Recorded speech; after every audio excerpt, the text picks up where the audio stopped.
എൻ്റെ topic strong A I and weak A I ആണ്. A I എന്താണെന്നുള്ളത് നമ്മൾ ഓൾറെഡി ഇവിടെ ഡിസ്കസ് ചെയ്തിട്ടുണ്ട്. സോ എ ഐയുടെ തന്നെ 2 ക്ലാസിഫിക്കേഷനാണ് strong A I and weak A I എന്ന് പറയുന്നത്. സോ വീക്ക് എ ഐ എന്താണെന്ന് ആദ്യം എക്സ്പ്ലെയിൻ ചെയ്യാം. ഒരു സ്പെസിഫിക് ടാസ്കോ അല്ലെങ്കിൽ ഒരു സെറ്റ് ഓഫ് ടാസ്കോ ചെയ്യാൻ വേണ്ടി മാത്രം ഡിസൈൻ ചെയ്തിട്ടുള്ള എ ഐനെയാണ് നമ്മൾ വീക്ക് എ ഐ എന്ന് പറയുന്നത്. ഇപ്പം അതായത് ലിമിറ്റഡ് ഡൊമൈൻസിൽ മാത്രമായിരിക്കും ഉള്ളത് വർക്ക് ചെയ്യുന്നുണ്ടാവുക, അല്ലാതെ ഡിഫറെൻറ്റ് ഡൊമൈൻസിൽ വർക്ക് ചെയ്യാൻ അതിന് പറ്റില്ല. ഇപ്പം ഒരു സ്പെസിഫിക് ടാസ്ക് ചെയ്യുന്ന എ ഐക്ക് പറയുകയാണെങ്കിൽ, എക്സാമ്പിൾ പറയുകയാണെങ്കിൽ ഇപ്പം ഗൂഗിൾ ട്രാൻസ്ലേറ്ററിൽ നമുക്ക് ലാംഗ്വേജസ് ട്രാൻസ്ലേറ്റ് ചെയ്യാൻ മാത്രമേ പറ്റുള്ളൂ, അല്ലാതെ വേറൊരു ഡൊമൈനിൽ അത് വർക്ക് ചെയ്യാൻ പറ്റില്ല. ഇനിയിപ്പം സെറ്റ് ഓഫ് ടാസ്ക് ചെയ്യുന്ന എ ഐക്ക് എക്സാമ്പിൾ പറയുകയാണെന്നുണ്ടെങ്കിൽ അലക്സ, സിറി, ഇതൊക്കെ.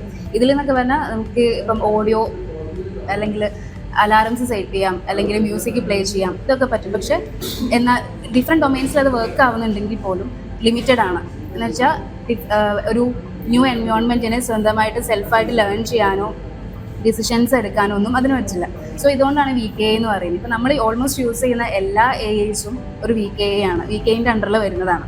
സോ ഇതിൻ്റെ മെയിൻ ലിമിറ്റേഷൻ എന്ന് പറയുന്നത് ഇതിന് ഒരു അവയർനെസ് ഉണ്ടാവില്ല.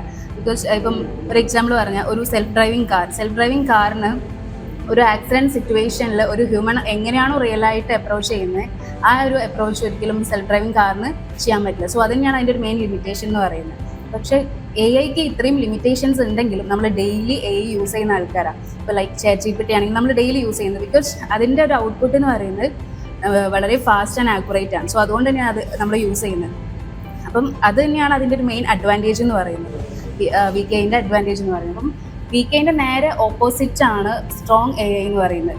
അപ്പം ഇതിലെന്താണെന്ന് വെച്ചാൽ ഒരു ഹ്യൂമൻ എന്താണോ ഒരു സിറ്റുവേഷൻ ഉണ്ടാകുമ്പം എങ്ങനെയാണോ അതിനെ അപ്രോച്ച് ചെയ്യുന്നത്, സെയിം തിങ് അതേപോലെ സ്ട്രോങ് എ ഐക്കും ചെയ്യാൻ പറ്റും. ഒരു ഹ്യൂമൻ്റെ ഏതൊരു ഇൻ്റലക്ച്വൽ ടാസ്കും എങ്ങനെ ചെയ്യുന്നോ അതൊക്കെ എ ഐക്കും ചെയ്യാൻ പറ്റും.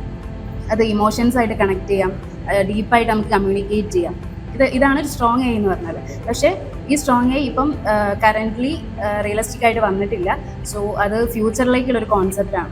ഓക്കെ, ഇനി ഇതിൻ്റെ ഇത്രയും അഡ്വാൻറ്റേജസ് ഇതിനുണ്ടെങ്കിൽ പോലും ഇതിൻ്റെ ചാലഞ്ചസ് എന്ന് പറയുന്നത് ഇപ്പം അതെടുക്കുന്ന എത്തിക്കൽ ഇഷ്യൂസ് വരാം. അതായത് ഇപ്പം അതിൻ്റെ എന്തെങ്കിലും ഒരു ഡിസിഷൻ എടുക്കുന്നത് ഹ്യൂമൻസിൻ്റെ വാല്യൂസിനെ വയലേറ്റ് ചെയ്യാനുള്ള ചാൻസ് ഉണ്ട്. ഇത്രയും വൈഡായിട്ട് ഇത് വർക്ക് ചെയ്യുന്നതുകൊണ്ട് തന്നെ കൺട്രോൾ ചെയ്യാനുള്ള പ്രോബ്ലംസ് ഉണ്ടാവാനുള്ള ചാൻസ് ഉണ്ട്. ഇപ്പം ആഫ്റ്റർ സ്ട്രോങ് എ ഐ വന്നിട്ടുണ്ടെങ്കിൽ പോലും വീക്ക് എയിൻ്റെ ഒരു പൊട്ടൻഷ്യൽ എന്ന് പറയുന്നത് കുറയാനുള്ള ചാൻസ് ഇല്ല. ബിക്കോസ് നമുക്കിപ്പം സ്മോൾ ടാസ്കുകൾ ചെയ്യാൻ ഏറ്റവും റിസൾട്ട് കിട്ടാൻ ആക്യുറേറ്റും ഫാസ്റ്റും ആയിട്ട് വീക്ക് എ ഐ ഹെൽപ്പ് ചെയ്യുന്നുണ്ട്.